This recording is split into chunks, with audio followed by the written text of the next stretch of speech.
Good morning विद्यार्थियों। BA first year के तमाम विद्यार्थियों का हार्दिक स्वागत है पॉलिटिकल साइंस पेपर फर्स्ट के अंदर। ये किताब का नाम है भारत का संविधान और इसमें हम भारत के संविधान की जो मूलभूत विशेषता है उसके बारे में पढ़ेंगे। इससे पहले जो आपकी क्लास हुई उसके अंदर मैं आपके मौलिक अधिकारों के वर्गीकरण को आपको पढ़ा चुका हूँ। मैंने आपको ये भी बताया था कि हमारे संविधान में जिस मौलिक अधिकार का उपबंध किया गया है वो हमने अमेरिका से लिया, यानी हमारा मौलिक अधिकारों का प्रपत्र जो है वो अमेरिकी संविधान से मिलता जुलता है।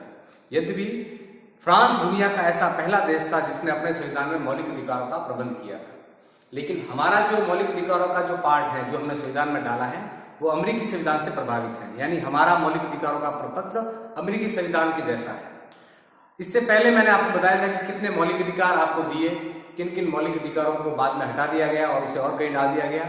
जैसे 1978 के अंदर 44 से संशोधन के द्वारा संपत्ति के एक मूलभूत अधिकार को वहां से हटाकर भाग 12 में डाल दिया गया आर्टिकल 300A में, जिसे विधिक अधिकार बना दिया गया।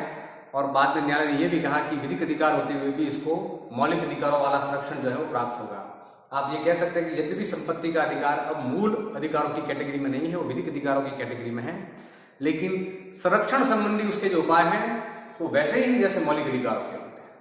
तो कौन कौन से मौलिक अधिकार हैं और मौलिक अधिकारों की रक्षा के लिए संविधान में क्या क्या प्रबंध है, मैंने ये भी बताया था कि संविधान के अंदर मौलिक अधिकारों के भाग 3 के अंदर आर्टिकल 13 जो है वो न्यायालयों को यह अधिकार देता है कि कोई भी विधायिका, कोई भी सक्षम सरकार या उसका कोई पदाधिकारी अगर इन मौलिक अधिकारों का उल्लंघन करता है, संसद उसके खिलाफ कोई विधि बनाती है, तो व्यक्ति न्यायालय में जाकर ये दावा कर सकता है कि साहब ये मौलिक अधिकार की ये धारा मेरे फंडामेंटल राइट्स के खिलाफ है।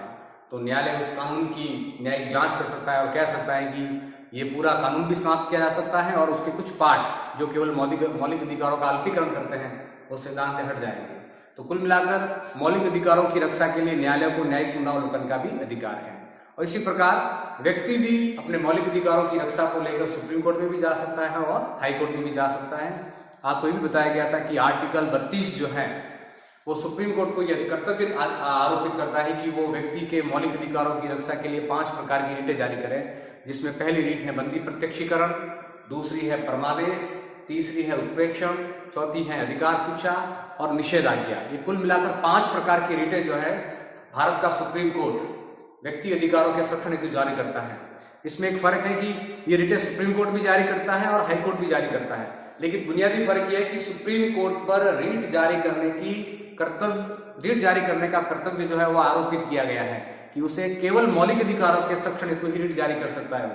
लेकिन राज्यों के जो हाई कोर्ट है, ये कहा गया कि आर्टिकल 226 के अंदर राज्य न्यायालय भी जो है मौलिक अधिकारों के संरक्षण हेतु रीट जारी कर सकते हैं, लेकिन वो मौलिक अधिकारों के अलावा भी किन्हीं विषयों के ऊपर जो है वो रीट जारी कर सकते हैं। अगर हम तुलनात्मक रूप से अध्ययन करें रीट अधिकारिता के बारे में हाई कोर्ट और सुप्रीम कोर्ट, तो राज्यों की जो रीट अधिकारिता है या हाई कोर्ट की जो रीट अधिकारिता है वो सुप्रीम कोर्ट से ज्यादा है।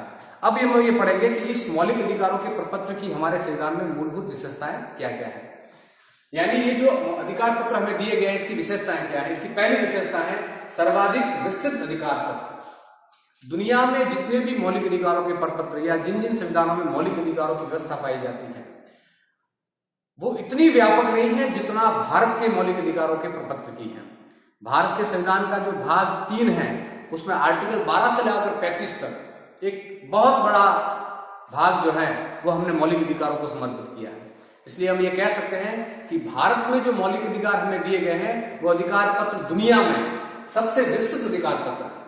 अगर हम जितने भी जो ज्ञात संविधान है जो उसको हम जानते हैं, हम यूएस के संविधान की बात करें, हम चाइना के संविधान की बात करें या हम दुनिया के और डेमोक्रेटिक देश के संविधान की अगर हम बात करें, तो उन देशों में भी अधिकारों का इतना विस्तृत अधिकार पत्र नहीं है जितना भारत में है। तो भारत के जो मौलिक अधिकारों की जो पहली विशेषता है वो ये है कि ये दुनिया का सबसे विस्तृत अधिकार पत्र है, जिसमें तमाम बातें डाल दी गई हैं। इसमें विधि के समक्ष समता भी है, विधियों का समान संरक्षण भी है, आपकी लिबर्टी भी है, आपकी लाइफ की लिबर्टी भी है, शोषण के विरुद्ध अधिकार भी है, आपके धार्मिक अधिकार भी है, धर्म शिक्षा संस्कृति का भी अधिकार है, संवैधानिक उपचारों का भी अधिकार है। तो एक प्रकार से एक व्यापक प्रपत्र जो है वो हमारे संविधान में हमारे संविधान निर्माताओं ने शामिल किया। दूसरा है व्यवहारिकता पर आधारित। ये अधिकार पत्र जो है पूरी तरह से व्यवहारिक है। जैसे हमारा समाज कानूनी विभेद का शिकार रहा, हमारा समाज राजनीतिक विभेद का शिकार रहा, हमारा समाज सामाजिक विभेद का, आर्थिक विभेद का शिकार रहा।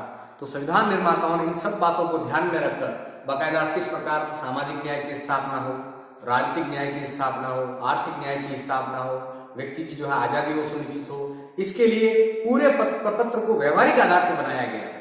और यहां तक ध्यान रखा गया कि भारत जैसे देश में वे कौन कौन से आधार हैं जो व्यक्ति के साथ भेदभाव करते हैं। जैसे अगर हम भारत का अध्ययन करें तो व्यक्ति के साथ धर्म के आधार पर भेदभाव होता है, मूल स्थान के आधार पर होता है, जाति के आधार पर होता है, लिंग के आधार पर होता है और भी बहुत सारे, लेकिन ये मोटे मोटे आधार हैं। तो संविधान निर्माताओं ने ऐसा प्रबंध किया कि जो हमारी प्राचीन समाज में जो आधार समाज में विभेद पैदा करते हैं उन तमाम विभेदों को मिटाने के लिए प्रयास किया जाए, और संविधान निर्माताओं ने ऐसा प्रयास भी किया। इसलिए हम ये कह सकते हैं कि ये अधिकार पत्र सैद्धांतिक नहीं है, मूल रूप से ये अधिकार पत्र कैसे हैं, व्यवहारिकता पर आधारित है। अगला है मौलिक अधिकार सीमित है, निरंकुश नहीं। एक ये भी व्यवस्था है, कुछ लोग ये भी आपेक्ष लगाते हैं कि जहां एक हाथ से हमें अधिकार दिए गए हैं वो दूसरे हाथ से वापस छीन लिए गए हैं।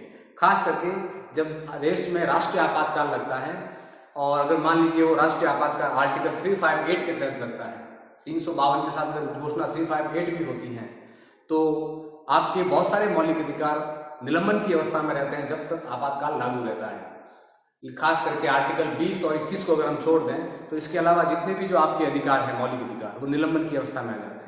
और वैसे भी आर्टिकल 19 में जो लिबर्टीज आपको दी गई हैं उसमें लोक व्यवस्था, सदाचार, पड़ोसी राज्यों से मैत्रीपूर्ण संबंध, इन सब बातों को ध्यान में रखकर बहुत सारे प्रतिबंध भी आप पर लगाए गए हैं। तो आप ये भी कह सकते हैं कि मौलिक अधिकार असीमित नहीं है, ऐसा नहीं कि एब्सोल्यूट है। जैसे अगर हम तुलना करें अमेरिकी संविधान की भारत के साथ, तो अमेरिका में जब किसी भी प्रकार का आपातकाल लगता है उस समय भी व्यक्ति के मौलिक अधिकार निलंबित नहीं होते।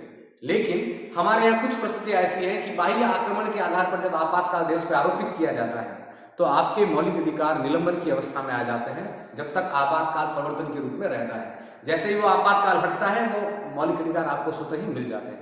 दूसरा, शांति काल के अंदर भी आपको जो मौलिक अधिकार दिए गए हैं उससे मान लीजिए अलगाववाद को बढ़ावा मिलता है, देश में दंगे भड़कते हैं, लोक व्यवस्था भंग होती है, सदाचार भंग होता है, तो उस समय भी आपके मौलिक अधिकारों पर राज्य जो है वो बैन लगा सकता है। एक अर्थ में हम कह सकते हैं कि हमारे मौलिक अधिकार एब्सोल्यूट नहीं है, कहीं मायना में वो सीमित हैं। यानी वो एब्सोल्यूट तब है जब आप मर्यादा में रहकर कोई काम करेंगे, और जब आप मर्यादा को त्यागने का प्रयास करेंगे यानी अलगाववादी बातें आप करेंगे तो वे मौलिक अधिकार आपसे ले लिए जाएंगे। अगला है प्राकृतिक व अगणित अधिकारों को कोई स्थान नहीं। एक आप चीज हमेशा याद रखना कि हमारे यहाँ हमें केवल वही फंडामेंटल राइट्स मिलेंगे जो संविधान में वर्णित है।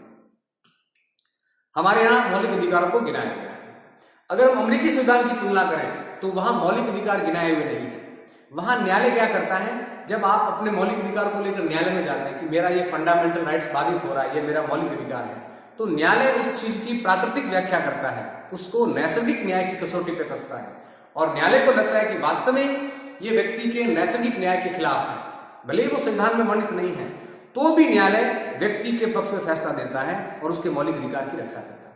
हमारे यहाँ आप उसी वस्तु को लेकर न्यायालय में जा सकते हैं जो संविधान में वर्णित है, यानी जिस आर्टिकल का आपका उल्लंघन हुआ है उसको लेकर आप न्यायालय तक की यात्रा कर सकते हैं। जो संविधान में वर्णित नहीं है उस चीज को लेकर आप यात्रा नहीं कर सकते हैं।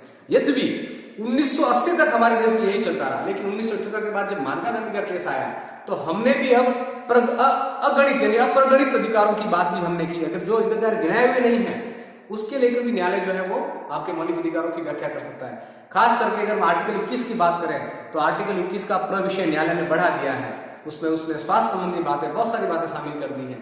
तो हम कह सकते हैं कि 1978 के बाद हमारा न्यायालय भी जो अधिकार गिनाए हुए नहीं है उसको भी मौलिक अधिकार मानकर जो है वो फैसला कर रहा है, लेकिन मूल रूप से हमारे संविधान में मौलिक अधिकार गिनाए गए। अगला है मौलिक अधिकारों की रक्षा की व्यवस्था। मैंने पहले ही कहा कि संविधान में 2 आर्टिकल है, आर्टिकल 32 जो 5 प्रकार की रिटों का जिसमें उल्लेख है, और बाकायदा सुप्रीम कोर्ट को यह कर्तव्य निर्धारित किया गया है कि वो इन अधिकारों की रक्षा के लिए रिटें जारी करें। उसी प्रकार हाईकोर्ट पर भी ये कर्तव्य आरोपित किया गया है कि वो आर्टिकल 226 के तहत व्यक्ति के मौलिक अधिकारों को लेकर रिटें जारी करें। तो एक प्रकार से ये हमारे मौलिक अधिकार पत्र की मूलभूत विशेषता है। Thank you.